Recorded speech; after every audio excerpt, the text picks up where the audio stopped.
Hello, and welcome to our first week of the MPBL Multi Draft League Battle with my good friend and co partner, Toby Tailwind. Hello. Hello. I'm Um, saying hello. Wow. um, so yeah, this is our first battle for the week. We did very well this battle. We're both going to talk about our teams just for a couple of minutes. This is our team is the Royal Tailwind, me and him. Then the other team is the Boston Yin Yang squad of Greasy and Incog.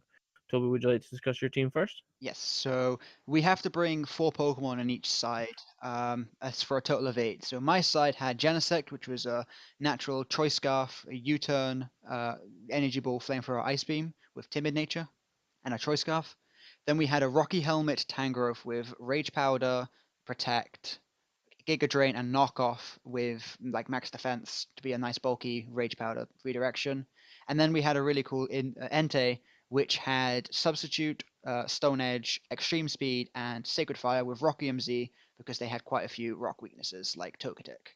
And then my fourth Pokemon, which we didn't bring to the battle, was a Rabombi with Defog, Sticky Web, um, Pollen Puff, and nice helping hand for extra damage. We didn't bring that in the end, which is why I'm kind of hazy on that set.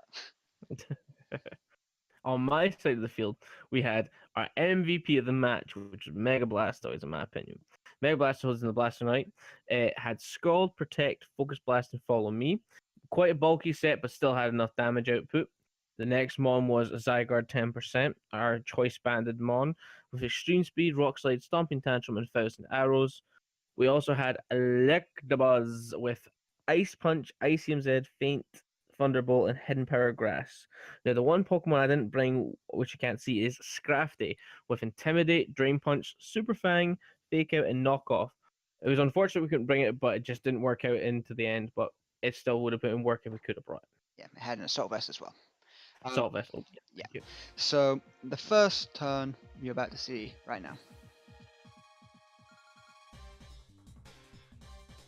Okay, so we led with Genesect and Blastoise because we knew that they were probably going to lead with the Landorus as a sheer force, and it just put us a hole in most of our team. But we were quite surprised to see the Serena because we didn't think it would come versus our team when we have a Genesect, we have a Blade, we have an Entei. It just didn't seem right to bring it, but they did, which was interesting. So we feared most of all a screen Serena. We didn't really fear the offensive variant. So to scout for a choice scarf, we decided that we were going to follow me with Blastoise and then U-turn into the Serena just in case the Jafar clicked Protect. And if it did click Protect, we wouldn't be stuck in using U-turn. We'd be able to get out of there and get into the next best Pokemon, which is Tangrowth. Now, this turn was something we didn't expect. After the Woody Seed, we were quite surprised, so this was quite a free turn for us.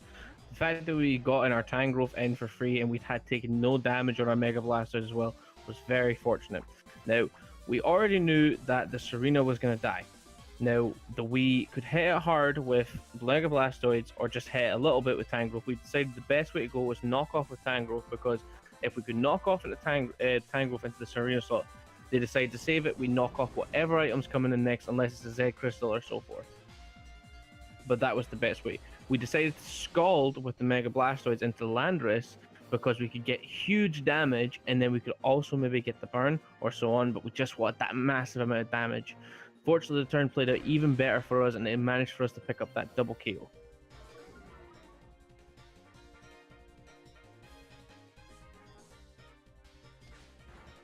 Okay, so as you saw, we just got the double kill, and that Scald burn was absolutely clutch. When it actually happened, we were pretty hyped about it because we weren't really expecting it to kill. We were expecting Serena to die and then to Rage Powder and then take out the Landorus the next turn, but the clutch just came in clutch, as I just said.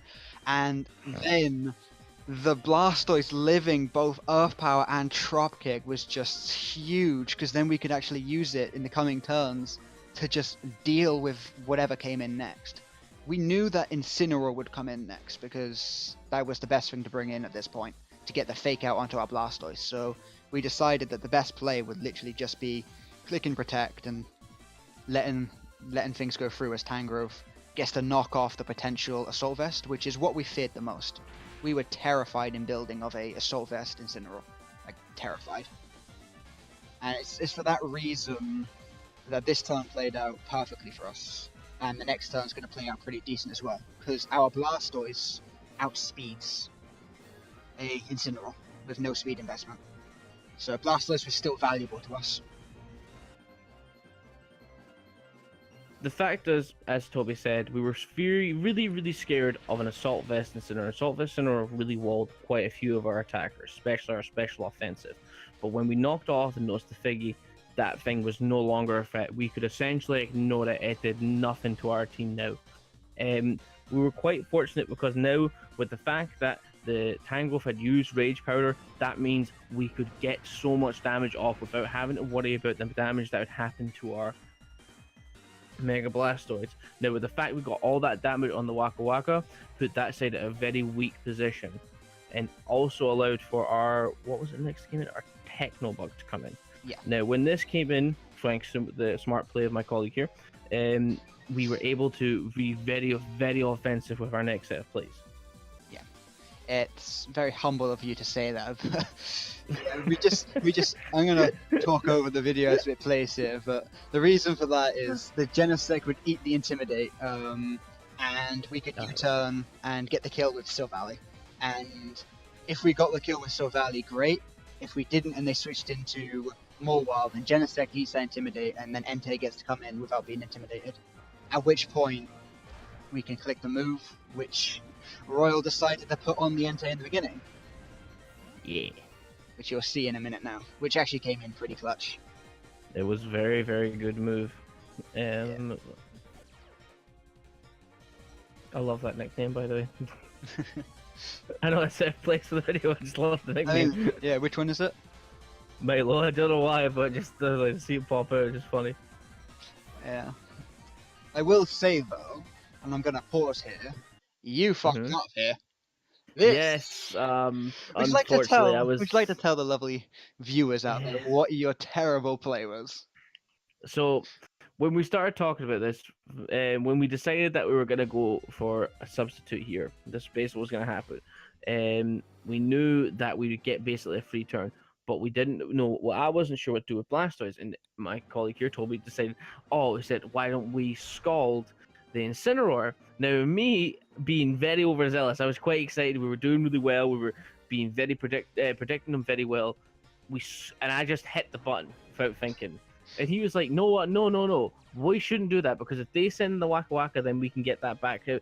And he'd already came up with another plan, and I was sitting there like, oh no, I've already hit the move. And then I was like, no, that we should really have went for that. And he's like, what are you talking about?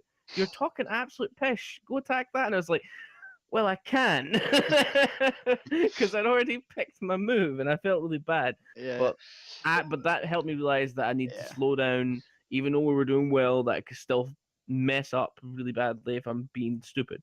Yeah. The worst part is the Mawile did come in. If we got a score burn on that, we wouldn't have had to do the next set of plays. But it's fine. I mean, we'll just let this video play, and they can see. Yeah. What see my kind of horrible happened. Decisions. Yeah.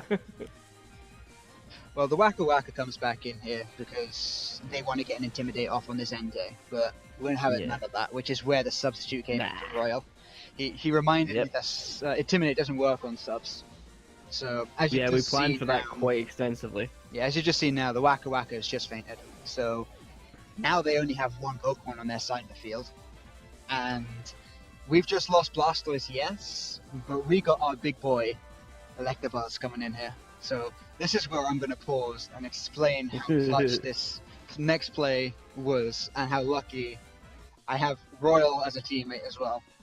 He may have fucked up, but what was going through my head was the same thing that was going through his. We're doing perfect. There's no point to overpredict here. Let's just get the win. So what was going through my mind was, let's Rocky MZ that Incineroar, get it out of here, and then we can have it as 2 versus 4. But I just knew that the Morwa was going to protect. It's their last Pokemon. I knew they'd go for a protect to break the substitute, so they could then go for probably like a sucker punch into maybe they had a rock move on the Incineroar to take out the Entei, so to keep Morwa alive.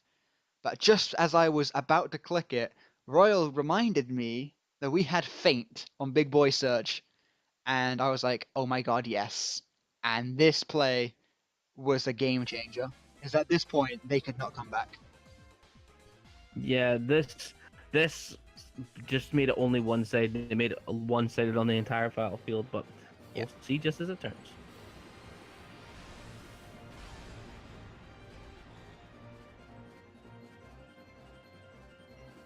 It was so good seeing the protect. Like it's just. I know. And I was like, oh yes, there's the Feint. That made me feel so much better. It was like my saving grace. It was great because when we spoke to them after, they were like, the second they saw that Feint, they knew it was over. Because they completely forgot about Feint. Yeah. They completely forgot about Feint, and if they had remembered, then that would have been a different game. But at least this was week 1 for them, so they have that in their minds for next time. Yeah, and as we said earlier, we've been able to just ignore this Incineroar because it wasn't a threat to us, and we've gone for the Feint again just to make sure it doesn't protect and weaken this next powerful move. There it is. I love Z-moves. I kind of wish the new Pokemon game has like Z-move dances with the Joy-Cons. I don't know why. Oh, that'd be fun. But yeah, this poor little Tiger is about to get crushed. Pikachu edition. This boy's about to get crushed by a Mega Rock. Yeah. I actually feel so sorry for any Pokemon hit by this Z-move. I love how it just absorbs the Entei and turns into a cliff and then falls on him. I know. And he just falls over like, nah, I've just been hit by a pebble. Just like, no! Yeah. So, this is going to be the last pause in the video, and the rest after this is just going to play out. But at this point, we had a 50-50. If they were jolly, and they went for a Protect with their Sharpedo Mega to get the speed boost, and we switched into Genesect, we would live a Liquidation on a Sliver at a max roll and be able to kill with an Energy Ball, followed by a Feint or a Thunderbolt. And we decided to go for a Feint just in case, regardless. That had already been locked in. We didn't want to risk a Thunderbolt in case they protected, so we decided that we'd Feint and Extreme Speed with Entei just to preserve differential, because if we switched into Genesect and they Liquidationed us, then Genesect would die the next turn if they were jolly. Luckily for us, they were adamant, so it wouldn't have really mattered, but our safest play was go for a 3-0 over a 2-0, because if they did if they did Liquidation the Milo spot, the Entei, and Genesect came in, and then they were jolly and Mega Evolved, we would have lost our Genesect to a Liquidation and then got the Thunderbolt kill. So at that point, it just wasn't worth it. We thought, we'll let Entei get a huge hit off with Extreme Speed, and then we can clean up with both Electabuzz and a Genesect at the end. But we did get a crit, which was nice. Yeah, that fake crit. That was a -1, remember? Yeah. It was -1 crit, yeah. Okay, if that was a -1, that actually would have killed. That's the worst part. The next Feint. So, as Entei's just died, we decided that we wanted Electabuzz to get the kill. So as you're seeing all this speed boost happening, what's going through our mind is, Electabuzz deserves this kill over Genesect. So we tried going for the Feint. We tried. Yeah, you taught me during that match.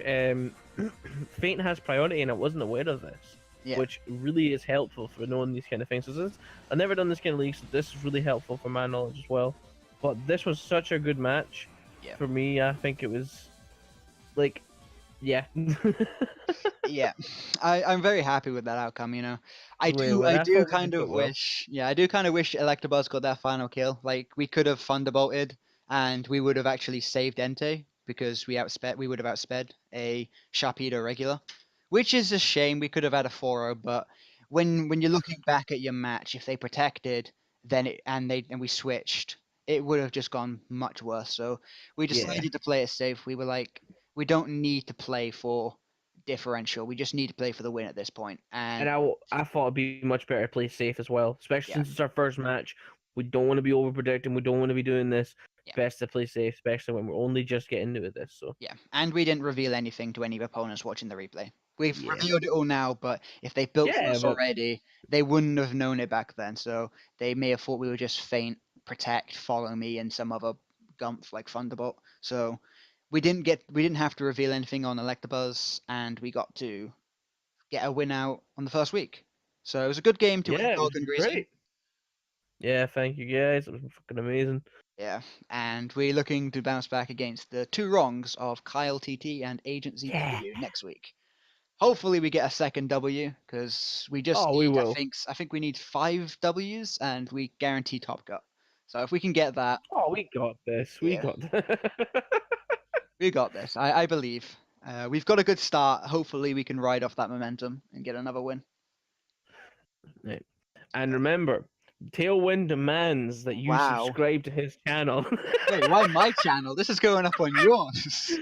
I know, but peep his channel. He doesn't. Oh, he doesn't actually put up anything. But you should have seen the content that was up there today. I saw some fucking hilarious things. I know it doesn't even have anything to do with the video now, but fuck it, it was fucking hilarious. Yeah, well, the draft analysis will be on my channel if you want to watch that. And Yeah, that you draft do analysis because yours. we are nobodies in the YouTube community, but sure, go for it. All right, thanks, guys.